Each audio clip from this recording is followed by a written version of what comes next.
দুর্ঘটনাস্থলে রয়েছেন সহকর্মী সাজিদ আরাফাত। বিস্তারিত জানবো তার কাছ থেকে। সাজিদ, জানাবেন আগুনে মার্কেটের কতটা ক্ষতি হয়েছে আর আগুন লাগার কারণ সম্পর্কে ফায়ার সার্ভিস কি বলছে?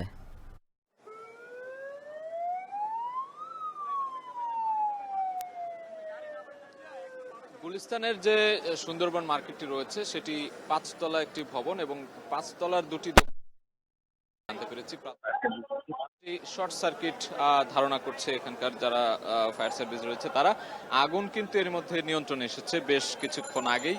এখনো আমরা ফায়ার সার্ভিসের বেশ কয়েকটি ইউনিট এখানে দেখতে পাচ্ছি এবং সেই সঙ্গে উৎসুক জনতার যে ভিড় সেই ভিড় কিন্তু এখনো আছে এবং আমরা প্রত্যক্ষদর্শী এখানে যারা রয়েছে তাদের কাছ থেকে জানতে পেরেছি যে হঠাৎ করেই তারা এই ভবনের ৫ তলার একবারে শেষের দিকের কয়েকটি দোকান থেকে ধোঁয়া সৃষ্টি হয়েছিল, সেখানে আগুন লেগেছিল বলে তারা জানিয়েছে এবং এর পরপরই কিন্তু মার্কেটের দোকান দেওয়া হচ্ছে। মার্কেটের যে মূল গেট সেটি আমরা দেখতে পাচ্ছি এই মুহূর্তে বন্ধ রাখা হয়েছে এবং এখানে আইন শৃঙ্খলা রক্ষাকারী বাহিনী অবস্থান নিয়েছে, পুলিশ রয়েছে, আর্মির সদস্যদেরও আমরা দেখেছি, বিজিবি সদস্যদেরও দেখেছি, এখানে ফায়ার সার্ভিসের সদস্যরা রয়েছে এবং প্রায় ১১টি ইউনিটের চেষ্টায় বেলা 11টার দিকে আগুন নিয়ন্ত্রণে আসে এবং আগুন লাগার ঘটনাটি ঘটে 10টার কিছু পরে এবং তারপর থেকেই কিন্তু কাছাকাছি জায়গায় যেই ফায়ার সার্ভিসের গাড়িগুলো ছিল, ফায়ার সার্ভিসের ইউনিটগুলো ছিল, তারা কিন্তু এখানে এসেছে এবং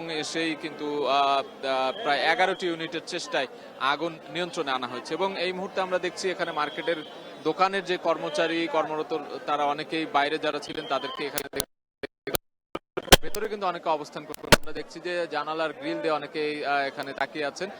ভেতরের অবস্থা কি আমরা এই মুহূর্তে জানতে পারছি না, ভেতরে কতটা কি পরিমাণ ক্ষয়ক্ষতি বা হতাহত, তবে জানতে পেরেছি যে হতাহতের ঘটনা খুব নেই বললেই চলে, তবে কিছু দোকানের মালামাল পুড়ে গেছে বলে আমরা জানতে পেরেছি এবং এই মার্কেটটি মোবাইল অ্যাক্সেসরিজ এবং ইলেকট্রনিক মার্কেট, মোবাইল অ্যাক্সেসরিজের যে অংশ সেগুলো এখানে পাইকারি মার্কেট বলা চলে, যে পাইকারি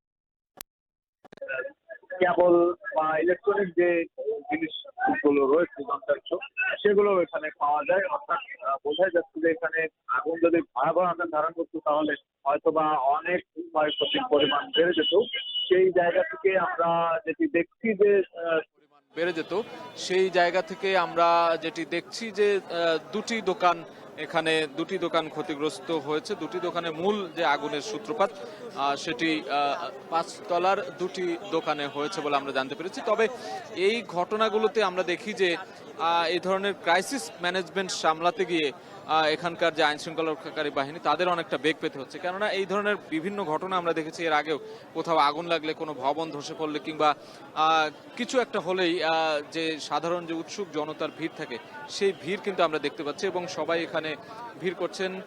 এই যে গুলিস্তান এলাকা ব্যস্ত যে এলাকা সেটিতে যান চলাচলও ব্যাহত হচ্ছে। আমরা দেখছি দীর্ঘ যানজটে পড়ে আছেন। আমরা গুলিস্তান থেকে সদরঘাট যেই রাস্তাটি রয়েছে সেটিতেও দেখতে পাচ্ছি যে দীর্ঘক্ষণ এই যে এখানে মানুষের যে জমায়েত সেই জমায়েতের কারণেই সেটি হচ্ছে বলে আমরা দেখছি এবং এখানকার যে আইন শৃঙ্খলা রক্ষাকারী বাহিনী রয়েছেন তারা কিন্তু এটি নিরসন করার জন্য যথেষ্ট চেষ্টা করছেন আমরা দেখছি এবং এই যে যানজট নিয়ন্ত্রণ কিংবা উৎসুক মানুষের যে ভিড় সেটি নিয়ন্ত্রণে এখানে কাজ চলছে এই মুহূর্তে আমরা দেখছি এবং ফায়ার সার্ভিসের বেশ কয়েকটি গাড়ি এখন আমরা দেখতে পাচ্ছি এবং কিছুক্ষণ আগে ফায়ার সার্ভিসের পক্ষ থেকে একজন সহকারী পরিচালক তিনি গণমাধ্যমে ব্রিফ করেছেন। তিনি এখানকার যে তাদের যে কর্মকাণ্ড ছিল, যে আগুন নিয়ন্ত্রণের জন্য যে কাজগুলো করেছেন সেটি নিয়ে ব্রিফ করেছেন এবং তথ্য দিয়েছেন বেশ কয়েকটি, যে 10টার দিকে তারা খবর পায় এবং প্রথম ইউনিট 10:03 পৌঁছায়, অর্থাৎ পাশাপাশি যে ফায়ার স্টেশন ছিল সেখান থেকে প্রথম ইউনিটটি আসে এবং দুটি স্টেশন থেকে 9টি ইউনিট এখানে কাজ করেছে এমনটি জানিয়েছেন এবং প্রায় 80 জন ফায়ার ফাইটার এতে অংশ নিয়েছেন।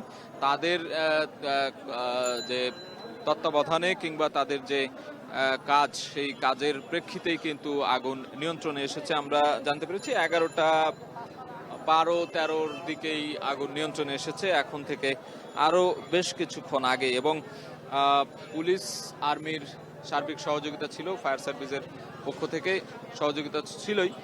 সব মিলিয়ে পরবর্তীতে আগুন নিয়ন্ত্রণে আসে। আমরা দেখছি এখনো উপরের ভবন থেকে কিন্তু পানি পড়ছে নিচে, অর্থাৎ যে পানিগুলো ফায়ার সার্ভিস উপরে দিয়েছিল সেটি জমে রয়েছে হয়তো কিছু পানি, সেগুলো 5 তলা বেয়ে কিন্তু পড়ছে। এবং এই মুহূর্তে অনেক মানুষ আমরা দেখছি, বিভিন্ন গণমাধ্যম কর্মীরাও কিন্তু এখানে আছেন অনেক সংবাদ সংগ্রহের জন্যই। এবং উৎসুক যে জনতা, সেই উৎসুক জনতা আমরা দেখছি, উৎসুক জনতার ভিড় ঠেকাতে অনেকটাই হিমশিম খেতে হচ্ছে। আমরা গুলিস্তান এলাকা, যে ব্যস্ত এলাকা, সেটি ব্যস্ত এলাকা দেখে থাকি। গুলিস্তান থেকে সদরঘাট এই এলাকায় যানজট কিন্তু তৈরি হয়েছে এরই মধ্যে, এবং আমরা দেখছি যে সেটি নিয়ন্ত্রণে এখন পর্যন্ত আইন শৃঙ্খলা রক্ষাকারী বাহিনী তাদের যে কার্যক্রম, সেই কার্যক্রম চালিয়ে যাচ্ছে। এবং মার্কেটটির যে মূল গেট, সেই মূল গেটটি কিন্তু বন্ধ রয়েছে এবং সেখানে আইন শৃঙ্খলা রক্ষাকারী বাহিনী অবস্থান নিয়েছে এবং ভেতর থেকে তাদের কর্মীদের আমরা দেখছি যে বের করে দিচ্ছেন। অর্থাৎ এখানে এই মুহূর্তে ঝুঁকিপূর্ণ অবস্থায় হয়তোবা রয়েছে, এই কারণেই পরবর্তীতে তাদেরকে প্রবেশ করতে দেবেন। তো এই যে 5 তলা ভবনটি, যেটিতে মোবাইল অ্যাক্সেসরিজের দোকান কিংবা অন্যান্য যে ইলেকট্রনিক পণ্য পাওয়া যায়, সেটিতেই দুটি দোকানে, 5 তলার ভবনের দুটি দোকানে আগুন লাগার ঘটনাটি ঘটে এবং পরবর্তীতে ফায়ার সার্ভিসের 11টি ইউনিট এসে এখানে আগুন নিয়ন্ত্রণে আনে। এখন পর্যন্ত আগুন নিয়ন্ত্রণে আনা হয়েছে। পরবর্তীতে আরো কি ধরনের ক্ষয়ক্ষতি হয়েছে কিনা বা ভেতরের কি পরিস্থিতি, সেটি হয়তো ফায়ার সার্ভিস সেখানে গিয়ে পরিদর্শন করে তারপরে গণমাধ্যমের কাছে তারা ব্রিফ করবেন। এই মুহূর্তে দেখছি যে বিভিন্ন বাহিনীর সদস্যরা এখানে রাস্তা ছেড়ে দিতে বলছেন। এখানে অনেক উৎসুক জনতার ভিড় রয়েছে। গুলিস্তান একটি ব্যস্ত এলাকা এবং এই আগুন লাগার ঘটনার পরপরই এখানে অনেক উৎসুক জনতা ভিড় করেছেন। তারা এখানে দেখছেন যে কি পরিস্থিতি, সেটিকে ঘিরে কিন্তু এখনো এখানে প্রচন্ড ভিড়, আশেপাশে রাস্তায় যানজটও তৈরি হয়ে গিয়েছে এবং সেটি নিয়ন্ত্রণে এখানে আইন শৃঙ্খলা রক্ষাকারী বাহিনীরা কাজ করছে। আমরা এখন পর্যন্ত আসলে এতটুকুই তথ্য আমরা দিতে পারছি। এর পরবর্তীতে যদি কোনো ধরনের নতুন তথ্য আমরা পাই, ভেতরের অবস্থা জানতে পারি, তাহলে সেটি আপনার মাধ্যমে দর্শকদের জানানোর চেষ্টা করব। তো এই ছিল আমার কাছে গুলিস্তানের সুন্দরবন মার্কেটের আগুন লাগার সবশেষ খবর।